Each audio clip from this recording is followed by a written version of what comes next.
जो चुनी हुई सरकार नहीं है, क्या संविधान बदल सकता है, इतना संशोधन कर सकता है? नई संसद का प्रस्ताव दिया जा रहा है, तो क्या नई संसद को लेकर ये अंतरिम सरकार आ सकती है, या फिर एक शिगुफा भर है, एक ध्यान भटकाने की कोशिश भर है?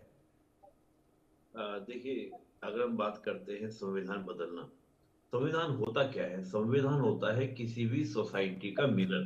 हम संविधान को बोलते हैं कि constitution is a mirror of the society. और सोसाइटी उसको पूरी एक्सेप्ट करे तब उसकी बात बनती है कि वो, हाँ, कि ये संविधान जो है, जिसको हम लोग बोलते हैं अगला कदम, जिसको कॉन्स्टिट्यूशनलिज्म यानी कि संविधानवाद बोलते हैं, उसको एक्सेप्ट किया जाता है।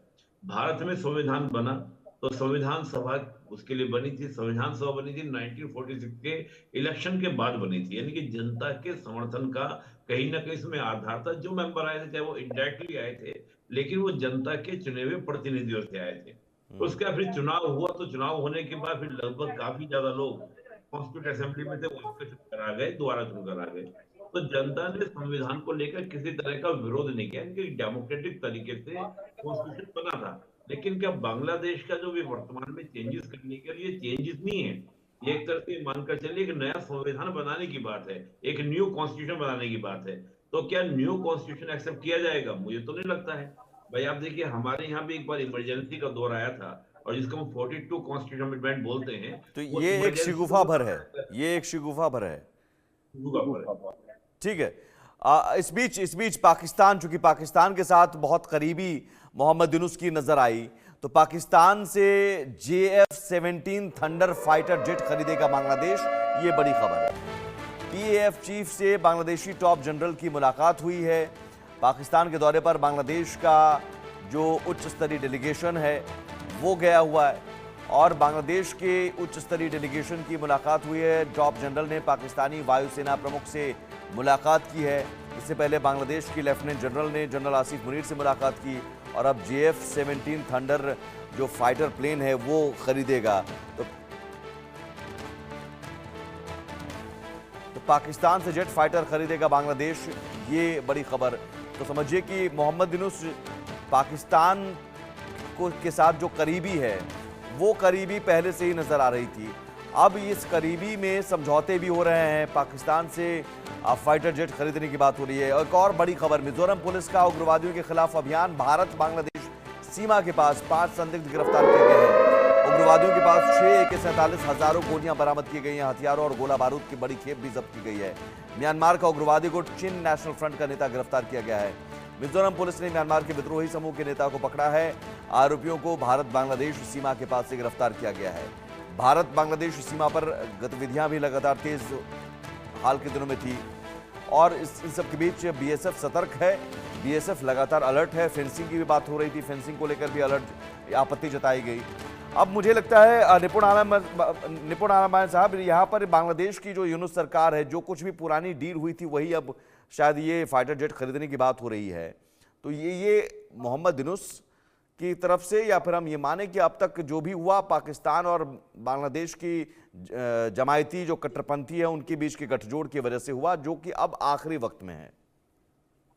नहीं, देखिए, अगर जिस प्रकार की खबरें पाकिस्तान बांग्लादेश से आ रही हैं, वो कह रहे हैं कि हम फेंसिंग नहीं होने देंगे और जमीन का हम दोबारा से पुनर्निर्धारण करेंगे। तो मैं एक बात को इस बार टिप्पणी ये करना चाहता हूँ। देखिए, हमने 10,000 एकड़ जमीन का वो विवाद था जो 2015 में सुलझाया था, जिसमें 7,500 एकड़ हमने बांग्लादेश को दी थी और 2,500 एकड़ हमारे पास में रही थी। अब वो दोबारा से हम वापस लेंगे तो इससे तो नुकसान किसको होगा? बांग्लादेश को होगा। बेरूबारी जमीन थी 1960 में जो हमने बांग्लादेश को दी थी, वो भी वापस आएगी। तो ये बेतुके बयान है। और रही बात जिस प्रकार के डिफेंस डील करने की बातें कर रहे हैं, केवल यही से नहीं कि पाकिस्तान के साथ में, बल्कि आप यूरोप के भी कई देशों के साथ में डिफेंस डील, डिफेंस डील के लिए फंड्स कहां से आएंगे? फंड्स का क्राइसिस तो बांग्लादेश में स्टार्ट हो गया है। क्या आप बांग्लादेश की जनता को, जिस प्रकार से वहां पर जो रोज मर्रा की जो चीज है, जिस प्रकार से उनकी महंगाई बढ़ रही है, देखिए चावल के बारे में मैं बोलता हूँ जी। हमेशा, तो बांग्लादेश के बारे में अगर आप देखेंगे तो जब भी वहां पे चावल का रेट बढ़ा है, हाँ तो बांग्लादेश की सरकार वहां पर गिरी है। ये स्थिति आज भी वहां पर चावल की हाँ, डेली तो वो चावल रोजगारी तो भारत से मंगवा रहे हैं, हमने चावल भारत भेजा से है। मंगवा रहे हैं। जी, तो तो चावल मंगवा चावल रहे भारत हैं। से मंगवा रहे हैं और फाइटर जेट पाकिस्तान से खरीदेंगे। पाकिस्तान खरीदेंगे और पाकिस्तान भी दे पाएगा। जल्दी से हिमांशु इसके जी 30 सेकंड सर, 30 सेकंड सर। मैं एक ही चीज, दीपक जी ने जो बताया बहुत सही बताया, मगर मेरा बुनियादी सवाल क्या है पता है? ये JF-17 की बात कर रहे हैं, ये कौन से एयरक्राफ्ट है, कौन से फाइटर जेट है? चाइना ने सप्लाई किए दुनिया के 3 देशों को, और तीनों देशों के अंदर वो फाइटर जेट ग्राउंडेड है। मतलब वो फाइटर जेट के इंजन ऐसे हैं जी। कि जो एक बारी 400 किलोमीटर चल रही है हाँ। तो उसको नीचे लाके फिर से रिफ्यूल रिहैश करना पड़ता है। हाँ। ऐसे ऐसे फाइटर जेट जैसे चीनी मार के दिए, बिल्कुल, ये अपने आप में हास्यास्पद है, बिल्कुल अपने आप में हास्यास्पद है। बहुत बड़ी हास्यास्पद बिल्कुल, बातें हैं। यही खत्म करना होगा सर, यही खत्म करना होगा। बहुत शुक्रिया। जाते जाते आप जो कहते हैं दिया फड़फड़ाने लगती है, तो वही मोहम्मद यूनुस की हालत है अभी फिलहाल, कि अभी विदाई का वक्त आ गया है, तो तमाम डील कर रहे हैं, संविधान बदलने की कवायद कर रहे हैं, नई संसद बनाने की बात हो रही है। फिलहाल एक छोटा सा ब्रेक के उस पार भी खबरें जारी हैं।